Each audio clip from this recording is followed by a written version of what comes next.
Hey everyone, my name is Sophia. I'm a local natural dye artist and I use plants and different vegetables to create colors that I use to paint with or to create natural dye pieces on fabric. Today I have a really easy recipe for you to create yellow dye from sourgrass or oxalis, which is abundant in our neighborhoods right now here in San Diego.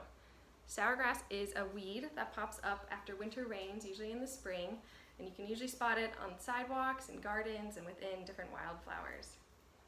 It's called oxalis because of the amount of oxalic acid that's inside the plant. If you break off the bottom after you wash it, I recommend. You can chew on the bottom. It has a really sour taste, and that's from that oxalic acid. The oxalic acid also makes it a great plant to dye with because it is a natural mordant, which means that the dye will be really bright and stick to the fabric really easily without having to add anything to it.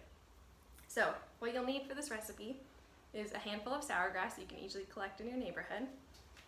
You'll need some kind of jar or a container that you can close. For the cold water method, if you want to use a hot water method to create the dye faster, you'll need a heat source and some kind of pot to boil your plant material in. So once you've collected your sourgrass and you've given it a good rinse in the sink, what you're going to do is either using scissors, like kitchen scissors or pruners, is you're going to cut the sourgrass, including the flowers and a bit of the stem, into 1-inch pieces. Pop it into your jar. So this is for the cold water method.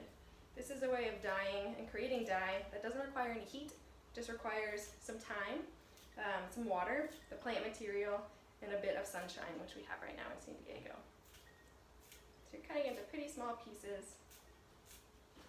When you're using natural materials to create color, the more plant material, the brighter and more saturated the color will be. So you can really add a ton, and then you can always straighten out the plant material later when you want to create a dyed piece with it.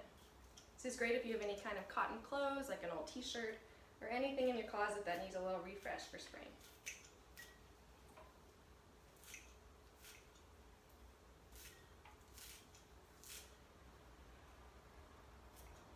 Alright. So you'll kind of keep going like that to fill up your jar with all the little flower bits and the plant material. That's about it. What you'll do next is you'll add some water.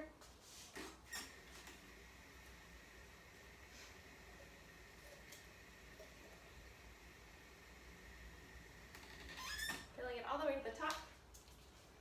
Screwing the top on. Then you can put it outside in your patio. So this is called a cold water method or solar dyeing, where we're using the heat of the sun to help pull out the color of the plants into the water. So you can see I didn't use that many. The more plants you use, the more saturated and brighter the color will be.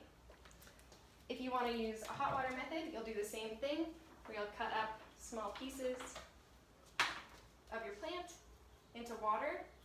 Again, the more plants, the brighter the color will be. You can use just a little bit of water if you're not sure. You'll bring that to a really low boil. Once you start to see the color of the water change to like a lemon yellow, that's when you know that it's working. So here's an example. Just 10 minutes in that hot water, the oxalic starts to turn the water really bright yellow color. The dye will store for a few days in the fridge, and you can use it to dye any kind of natural materials like cotton, silk, linen. And you can soak your fabric in the cold water if you wanted to. You can also use a paintbrush to use it like a watercolor or a liquid ink to make marks on paper with that bright yellow color. Thanks so much for listening, and happy experimenting.